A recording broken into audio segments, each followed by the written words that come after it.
3, 2, 1. Now then, you thought end of season meant end of Red Army TV. So did I. I was ready for me holidays on a beach somewhere in sunny Benidorm. But not the case. We do have a programme. We have got actually a fair bit to talk about. Boro's best ever, or Boro's ever best. I can't remember which way around it is. Roll the titles.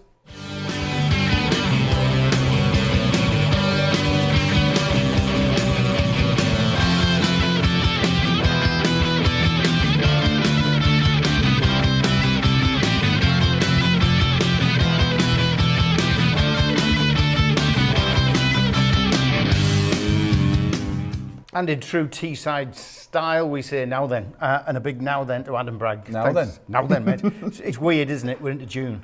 Yeah. Spooky. That means, well, we'll find out later on. Obviously, the first fixtures, pre-season friendly fixtures are out today. It means July's not so far away.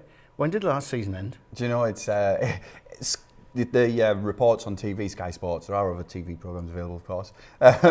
They're already going into transfer window overload. Say what you want, mate. It's and it feels like I'm not over the pain of last week yet. No, last week, too soon. I mean, that's what it feels like, doesn't it? People saying, get back out there and find a new girl. Too soon. I can't say anything. The missus is in the office. Yeah. Be careful on that one. But it's good to have you along. Give us your comments, whether you're on Facebook Live or whether you're on YouTube.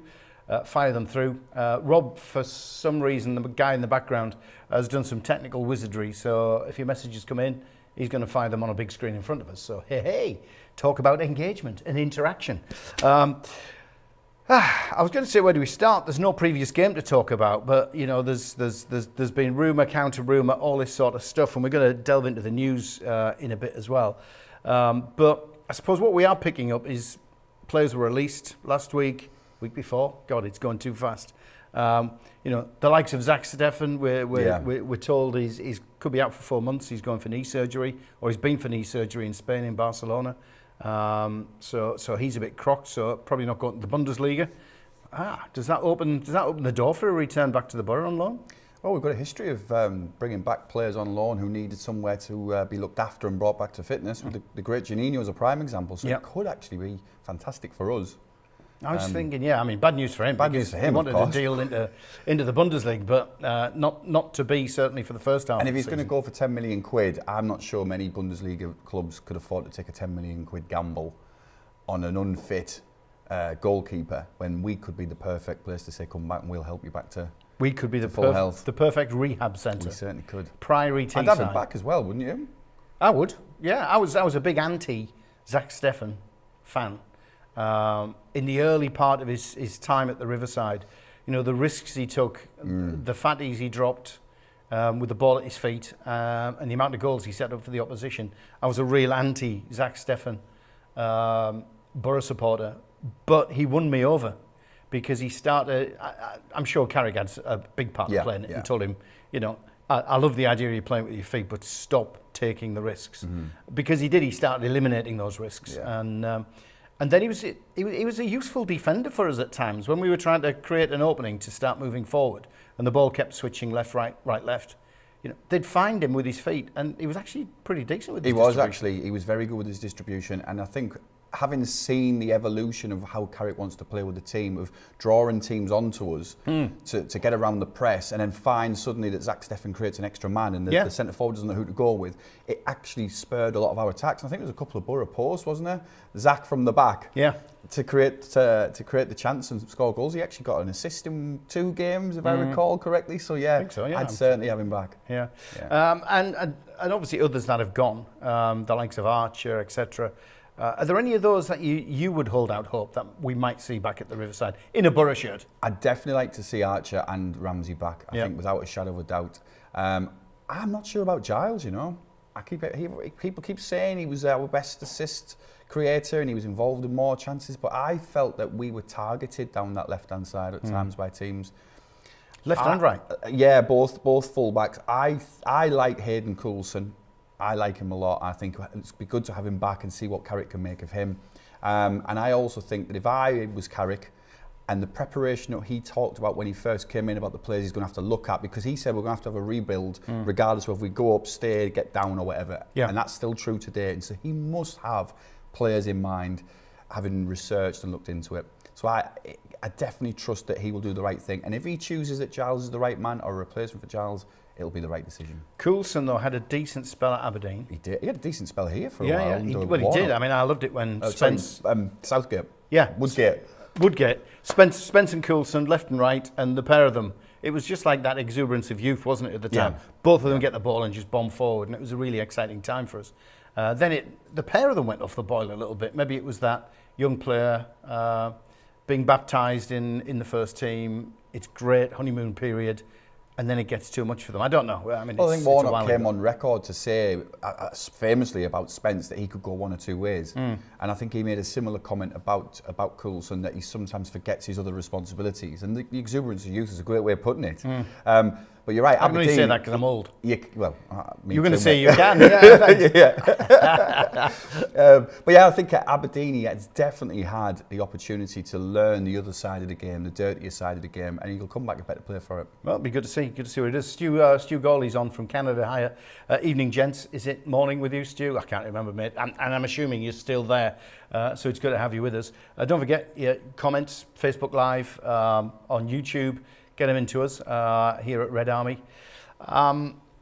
We were talking keepers earlier, and let's jump into it now, because it was actually he who was behind the scenes, Rob, who came up with this idea earlier today. He said, it's close season, yeah, not much football to talk about, yeah. Why don't we do a best ever Boro?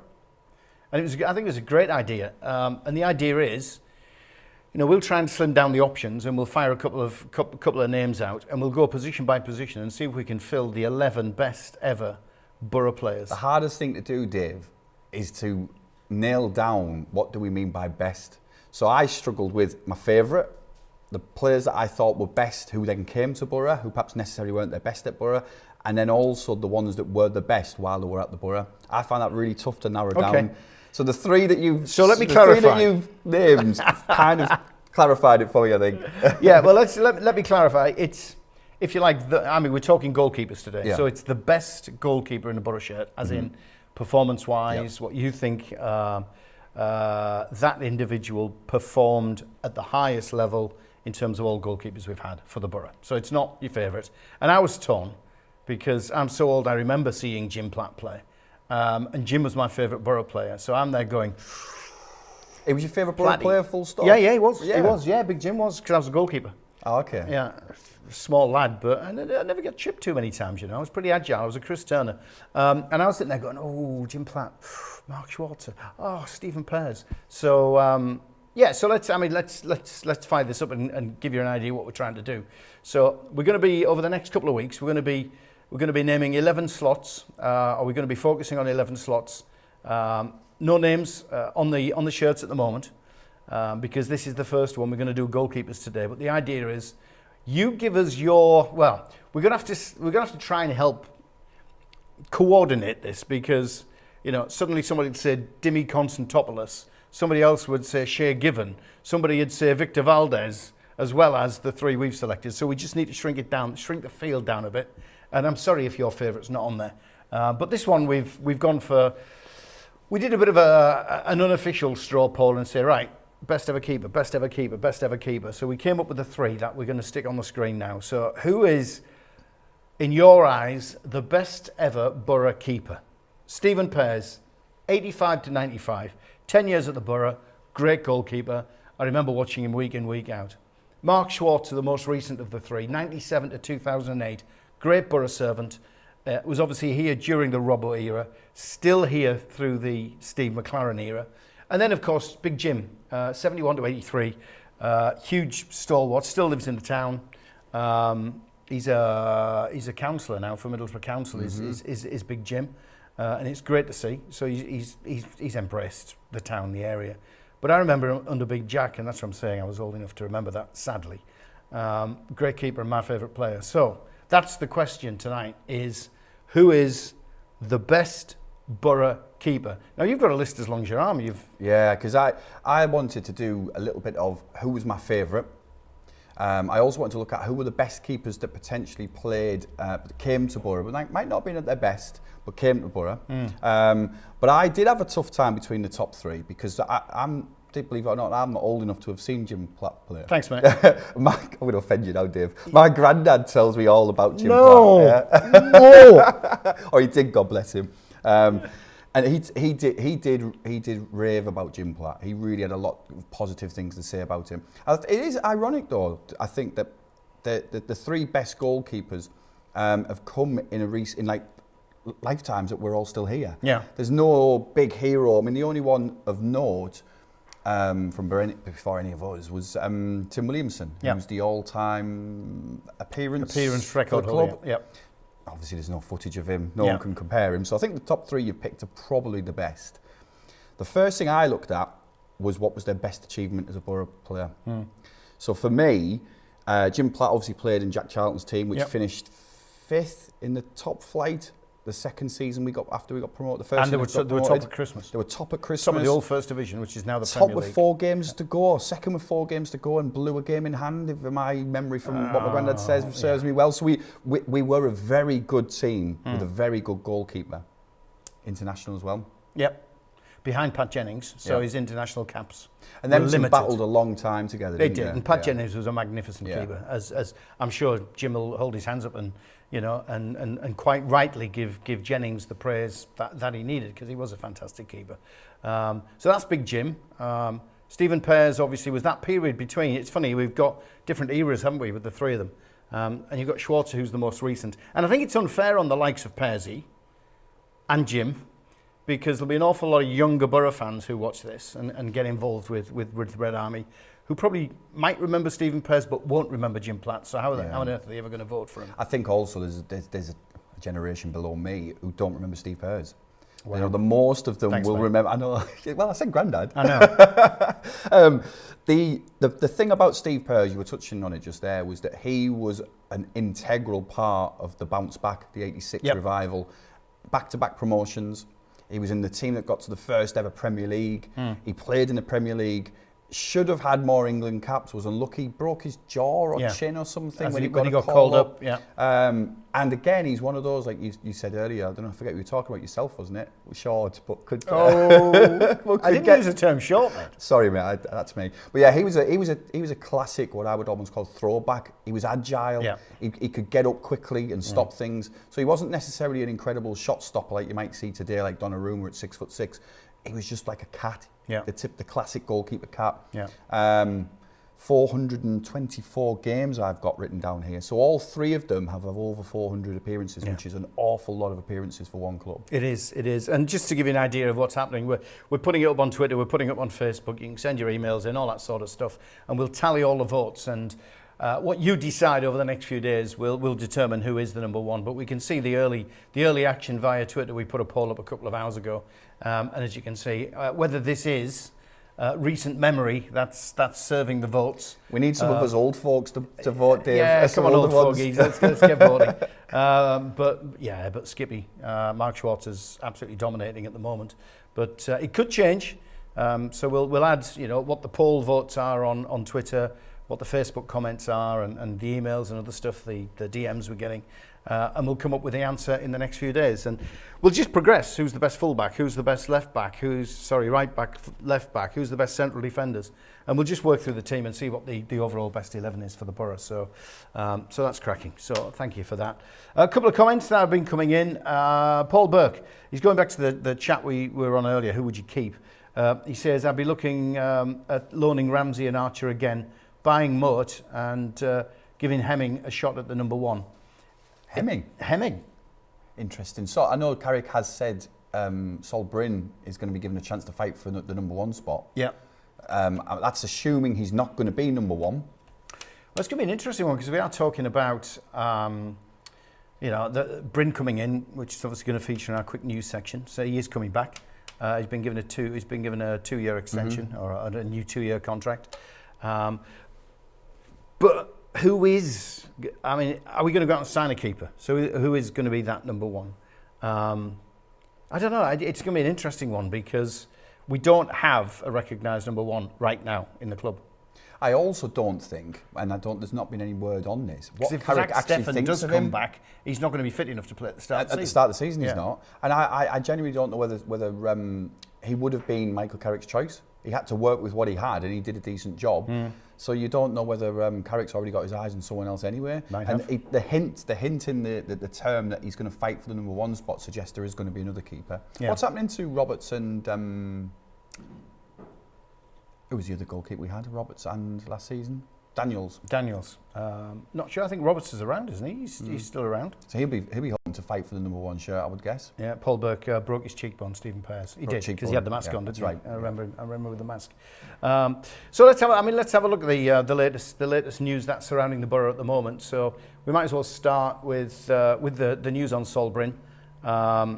He's just signed a new 2-year deal, which is good. It's going to keep him around.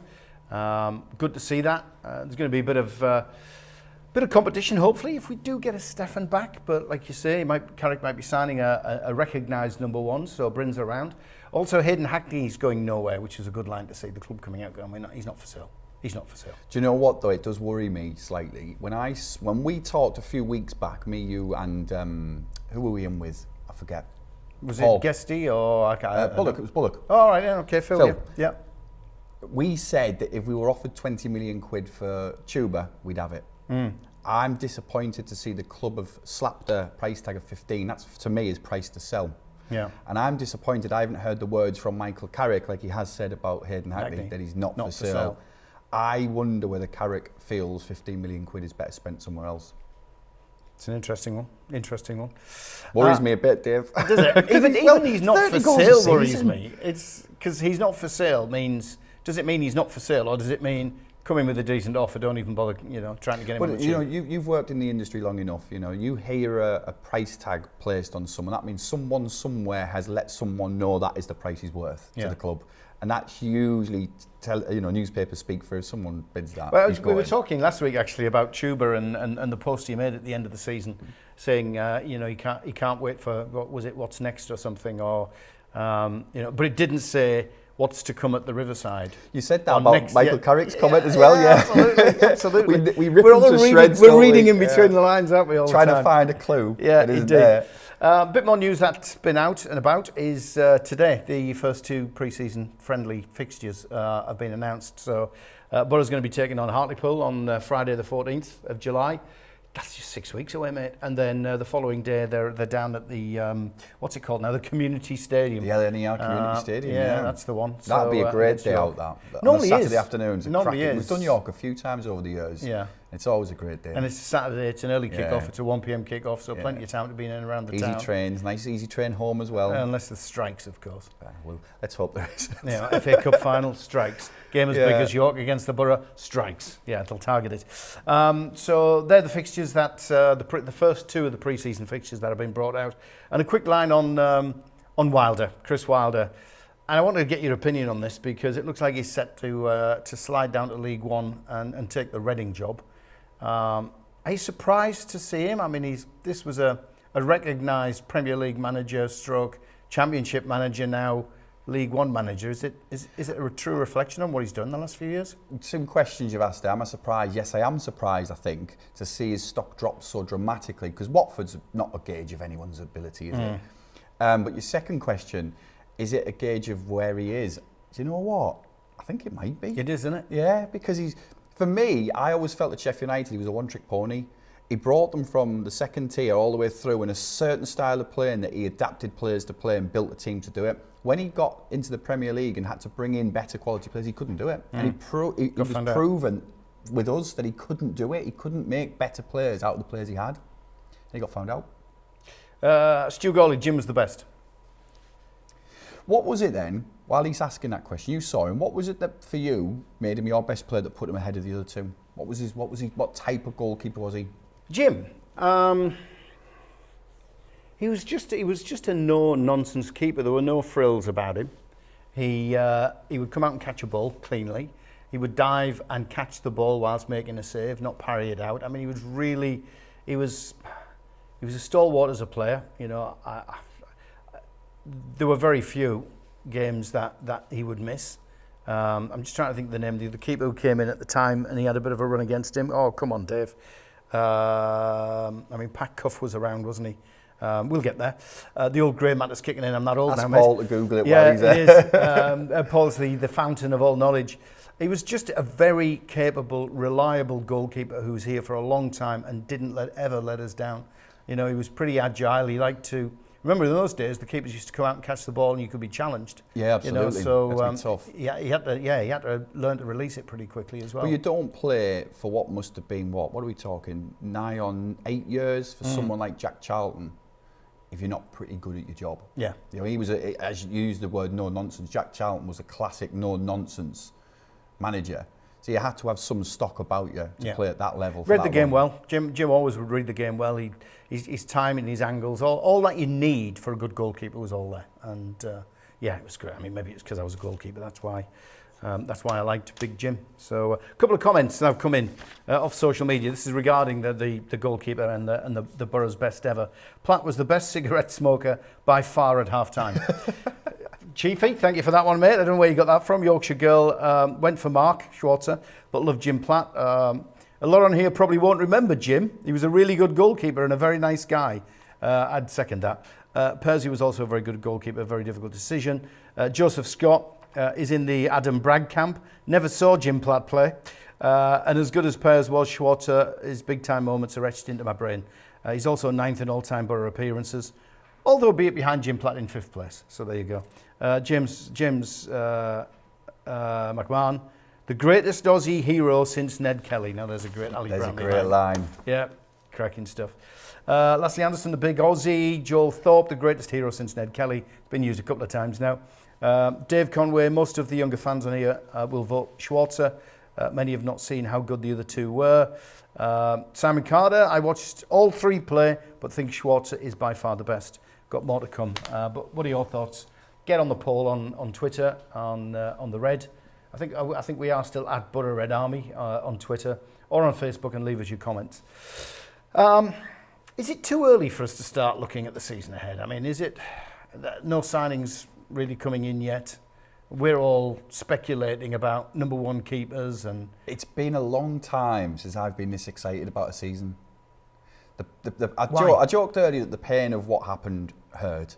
And people have been saying to me all week, and you've probably heard the same chitter-chatter, that we probably will never get another opportunity. That's an opportunity missed. We talked about Tony Mowbray saying that you said it, you said it. When the chance comes along to get promoted, you take it. You don't care about are you ready or not, you take it. And that feeling resonated with me that we're probably never going to get a better chance. It's like, do you remember when we were in the FA Cup quarter-final, we got beat by Cardiff, and you look at it was going to be Pompey in the final, and you thought there's never going to be a better chance for a team as good that we were. And it has that feeling about it a little bit. However, what I also am really excited about is that what Carrick has achieved, how Carrick has adapted to the Championship, the quality of the man, how he talks, the complete opposite of Warnock, the complete opposite of Wilder in particular. What he's done with the younger players, there's a feeling around the Boro at the moment of this is something like I felt when Robson came in. It's something like I felt when Karanka came in. There's something stirring. There's something happening. This idea of the golden thread, we've joked about the golden thread for years. When they said it, when Woodgate got the job, we thought, yeah, all right. But it now feels like it's starting to come into fruition. And we said last couple of seasons, didn't we, that the idea of Wilder as a manager completely went against the idea of having Scott in and buying young players for the future. Just didn't make any sense. And that transpired to be true. Wilder got angry, got fed up, got annoyed, and we said, we'll see you later then, mate. Yeah. This feels right. This feels like there's a plan for the future. The only thing that might scupper it is if our good friend Mr. Gibson doesn't back Michael Carrick when the chance comes along. I think Carrick's the sort of guy you don't bring in unless you're going to back him. That's what You've got to give him the tools to do the job, because he's too big a profile player, ex-player. He's won the Champions League. He's done all that sort of stuff. He's too big, surely, an ex-player with such a high profile to bring in and starve him of the resources he needs to do a good job. I get the feeling it's a bit of a Gary Monk. Completely different individuals, don't get me wrong, but Gibbo did back Monk, and Monk blew it. Yeah. I think Gibbo has to back Carrick this time.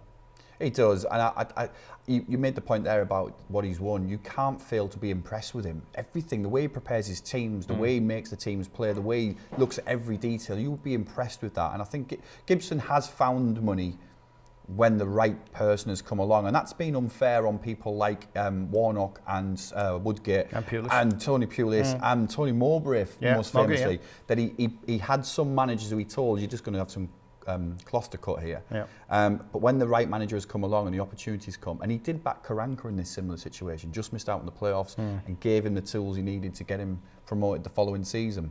So I think all the ingredients are starting to come into place. Michael Carrick seems to be the right one to put it all together.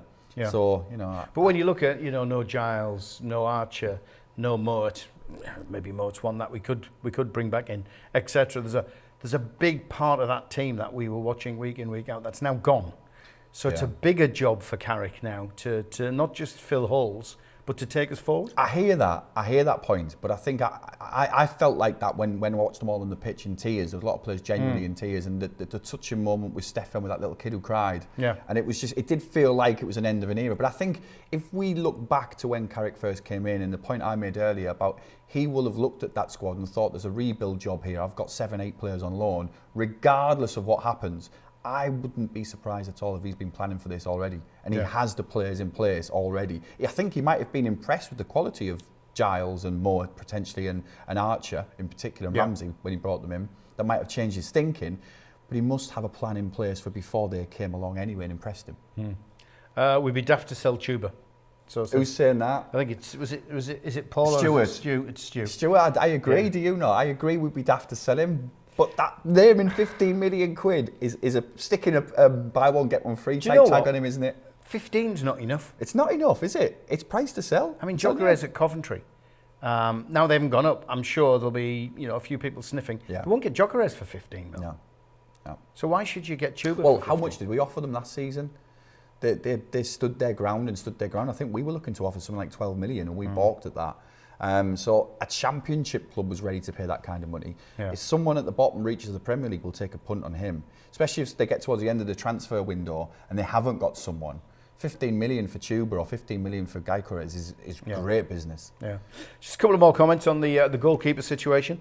I want to try and get through as many as I can. Rob Richardson, Schwarzer, he's gone for, even though he's sometimes easily beaten at his near post. Mark. Steve Crosby, Stephen Pears, quality keeper. Cy Carter, got to be the big Aussie. My childhood hero is Jim Platt. Pearsy was wonderful, but the big Aussie was a better shot stopper than all three, in my humble opinion, and that's what it's all about, mate. Last few here, I was lucky enough to see all three keepers play. I think Schwarzer pips it. Jim Platt was an amazing keeper. The other two were brilliant as well, so Chris Lee's gone for big Jim Platt. Ibrahim Tanner. Love them all, but Schwarzer has to be the best. And Tony Smoggy Arnold says the same. Schwarzer for me. Too young for Jim Platt. I look in your general direction. Saw Pears, but was young. Then Alan Miller after him, of course. Big Al, God rest his soul. Great lad, legend. Great character. Yeah, he was. Him and Neil Cox were like two rogues together, the pair of them. So that's our keepers. So keep your votes coming in the poll on the poll on Twitter, whether it's on Facebook in your comments. You want to send us DMs, emails, the whole lot. Which of those three is your best keeper? We'll move on to fullbacks, I think, next week. I think we're just about done, mate. I mean, there's not an awful lot of fat out there for us to chew over. But the only thing I want to put, Dave, if I can, is just why I think Schwarzer is the number one choice. Go on then. First of all, he was there at the best times ever we've experienced as a team. Yep. 4 cup finals, the first ever trophy we won. Well, 3 cup finals in 11 months, wasn't it? In 11 months. He then played at the highest level for the longest period of any other player for the Boro in the Premier League. We had an 11-year unbroken period. Yep. He also played in our first ever European trip. Yep. 2 seasons in the European Cup, in the UEFA Cup. UEFA Cup final. UEFA Cup final, yeah. 109 caps for Australia. Yes, I do agree with the comment earlier. He did get beaten far too often down at his left-hand side because he's a big fella. But he didn't against Man City. But he didn't when it counted, when he pulled that penalty save. And that is one of the best moments of my life, apart from signing Janino. Obviously, I've got to mention the children. Of being bored. I've got to let the secret out. Him making that save. One of them's actually called Juninho, by the way, one of his kids, yeah. And I was there at that game at Man City, and it was an incredible moment because it meant so much. Yeah. And he was up against quality. It was at the time when the Premier League was just starting to have real quality, and he was so good at that level. Yeah. So for me, that's why he's best. And if we get this charity game done, then he's going to play for both teams. He's going to have to do half and half, isn't he? Because he played for Robson and he played for McLaren. Just one last thing, and it's going to break us into a bit of reminisceville, like you've just been heading on. This was put up on the old Tinternet a little earlier. Absolutely brilliant. It was Paul Kennington. Paul, I hope you don't mind us lifting this and using it. It's the old Century Radio sticker from when we signed Juninho. Now, right at this time, it was myself, Ali Brownlee and Big Mal who were doing the Boro commentaries on Century. Amazing time, absolutely amazing time. And apparently was it his dad or his granddad, not Juninho's, but Paul Kennington's, had this in his shed window. So they still exist, but that doesn't have to bring memories back, mate. You know, it's one of them things, wasn't it, where you saw that sticker in the back of every car driving around Teesside. Yeah, it was brilliant. But yeah, it just reminds me of, I remember the goal Juninho scored at City away, Main Road. Yeah, it was. And he scored at one end, and the Boro fans were at the opposite end, and he ran the whole length of the pitch. Quarter-final, wasn't it? It was, just to celebrate in front of them. And, those memories are absolutely magnificent. So when we get him back to the Riverside, mate, it'll be a good, whenever that is. We're still trying to sort out a date. We haven't given up completely on this summer, but it's looking highly unlikely. It might have to be nailed on for next summer, but we'll give an update on that. So thanks for that one, mate. It's great to see it on the internet. Thanks for your time, bud. Anytime. Like you've already asked, you want to book your position here when we're talking about attacking midfielders. When attacking midfielders comes up, I want to make the case for a certain young Brazilian. Is he 5'5" by any chance? A very little Brazilian. Yeah, okay. All right then. Adam, brilliant. Cheers, mate. Cheers, mate. Thanks for your time. We'll catch you next week on Red Army. See you then.